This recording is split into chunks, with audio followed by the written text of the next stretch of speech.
What's on, ladies and gentlemen? My name's Ross, I like games, and today we need to have a little bit of a look at all of the Micromasters. You see, there is one card from Wave 3 that I've not really looked at in a video yet, and it's CAPACITOR. CAPACITOR is a great card that I am absolutely in love with. It's got no battle icon, so that generally denotes it as a really good card. As I've said in a bunch of videos, they are the great equalizer. And what it allows you to do, it's an upgrade utility. You whack it on a Micromaster, and then, or any character, but it's only Micromasters that have tap abilities at the moment. And then when you tap them, you untap them and scrap the card. Although, to be clear, it's only when you tap them to use a tap ability. You cannot attack with them and then untap them. That would be over the top. And I thought we could sit and do a video about how Microcapacitor's really good, etc. But really, it's only as good as the tap ability. So rather than a traditional video where I sit down and look at a bunch of examples, I thought, you know what? Let's just rank the Micromasters. And shout out to everyone over on the Facebook group who helped with my poll. That was lovely. So there are 12 of them, and I'm going to be honest with you, the bottom 4 I don't really care for particularly. I don't think they're great, so I don't think the order matters too much. But in at number 12, let's go Raider Visper.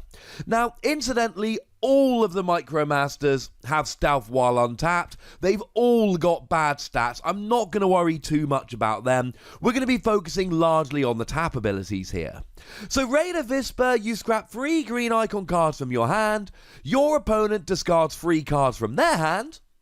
But if you scrap 3 cards with the same name, you also draw 3 cards. Really powerful skill. Making your opponent scrap 3 while drawing 3 yourself is good. But how often are you going to have 3 green icon cards in hand ready to scrap? Even though you can get them in your hand after a battle, you've still got to swap them with cards in your hand. So I'm sorry, ladies and gentlemen, it doesn't seem terribly realistic.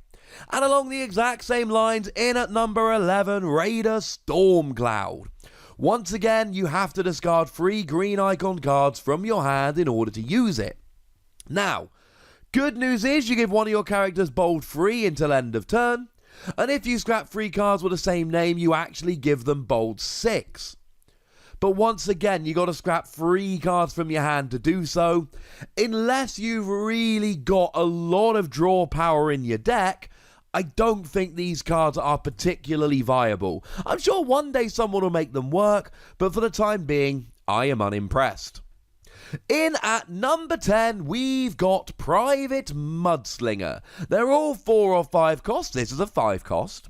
And you get to scrap a black icon card from your hand to tap it, and then move 1 damage counter from one of your characters to an enemy.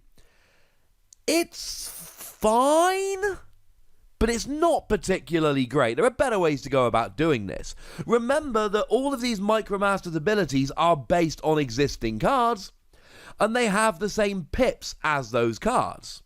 Well, I've mentioned in a bunch of videos how black icon cards are generally a bit weaker, but they've got black icons. So a skill that's based on a black icon card where you just get the skill, you don't get the pierce if you flip it, it's not terribly exciting to me. In at number 9, we've got Private Flak. Private Flak is a 5 cost, it is a tank, and if you scrap an orange icon card from your hand, you may play an upgrade. Now, I do love that it is a 5 cost tank.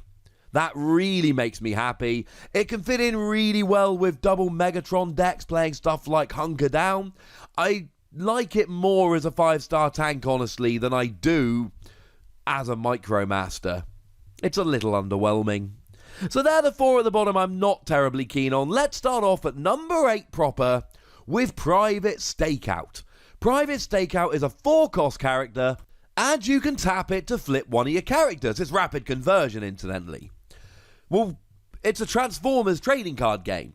The whole point is that you're transforming your characters. There are so many great abilities that come into play when you flip a character. Frankly, extra flipping is good. I like this. But I prefer in at number 7, Private Tote. Private Tote is also a 4 cost.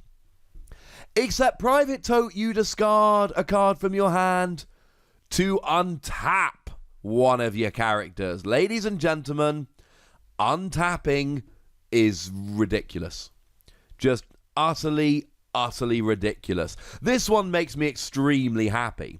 Essentially, you are tapping your 5-star weak character so that you can untap one of your others.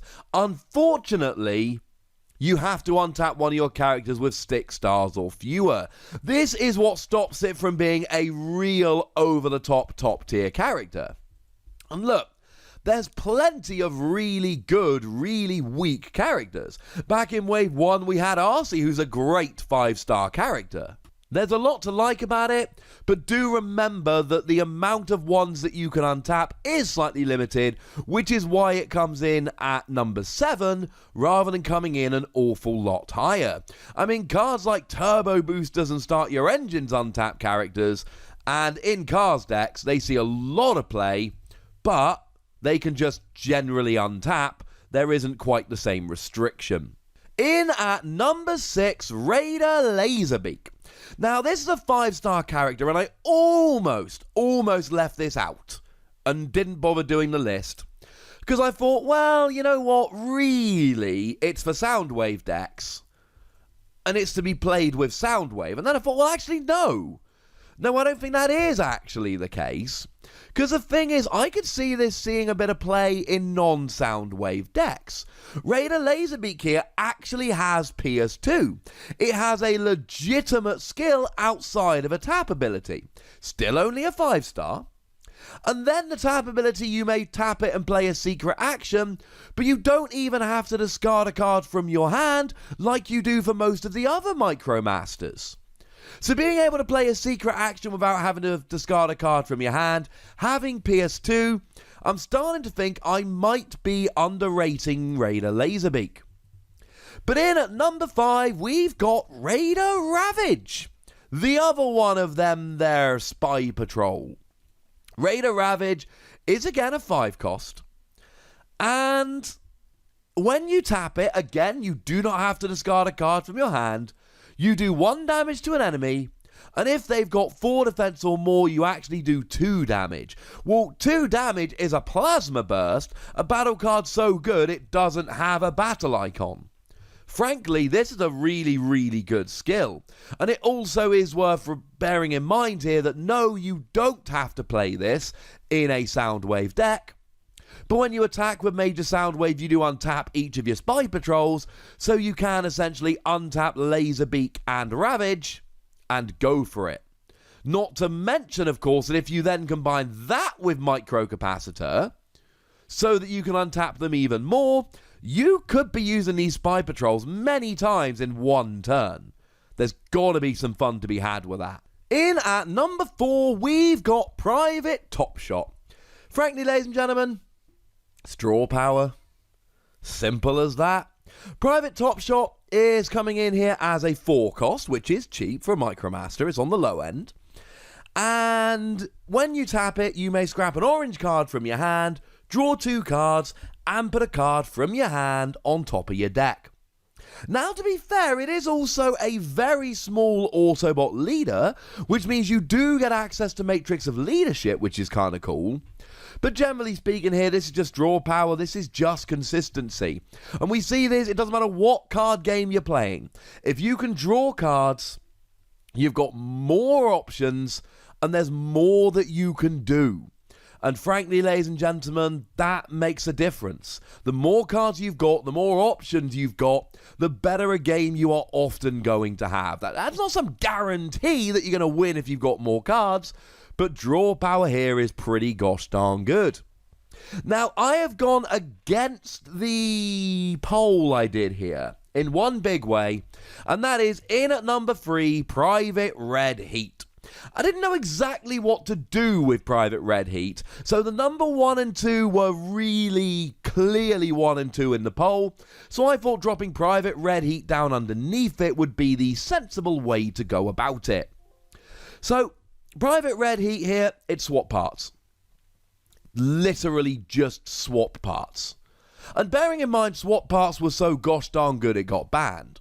Now, we have had a new ruling made very recently that you cannot string extra turns together. One extra turn per turn, as I like to put it.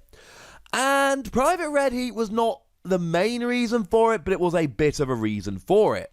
You see, Private Red Heat is a specialist, which means you've got access to those extra things, multi-mission gear, multi-tool, and field communicator, which essentially lets you play extra cards. The thing is, you can then swap them. So essentially, you get one multi-mission gear, one multi-tool, one field communicator on one specialist, one of each on a second specialist, and then you swap them using Red Heat, and all of a sudden, you are activating all 6 cards at once. You get to play 2 actions, play 2 upgrades, and play the top 2 cards of your deck. This can be punishing. And you do get the extra effects here. So any of these, when you attach it skills, they work. But the thing is, it's not always going to work all that often. And it is still a 5 cost that you got to make room for in your deck. I think it's one of the best Micromasters. I do not think it is even on the same level as swap parts. It's a much bigger investment. But I do think it's one of the best Micromasters, because even if you're just doing something like swapping 2 armed hovercraft on 2 ranged characters, that's still doing 2 damage to each of your opponent's characters, and that's pretty gosh darned good.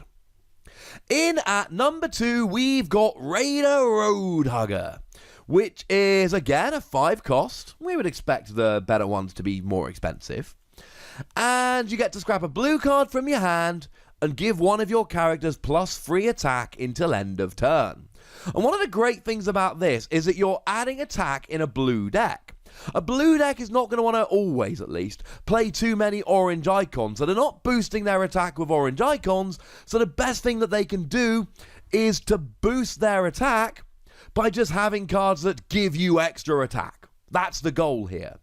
So being able to use your blue cards and then giving yourself plus free attack, that, ladies and gentlemen, is pretty sweet, works beautifully in blue decks, and I expect to see this seeing a little bit of play to give a little bit more bulk in some of these bluer decks.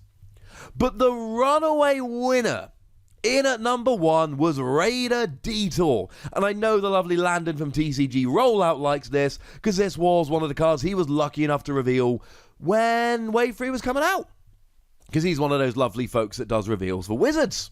Raider Detour is a 4 cost, and that makes a difference. It means you can play a star card like Leap of Faith, for instance.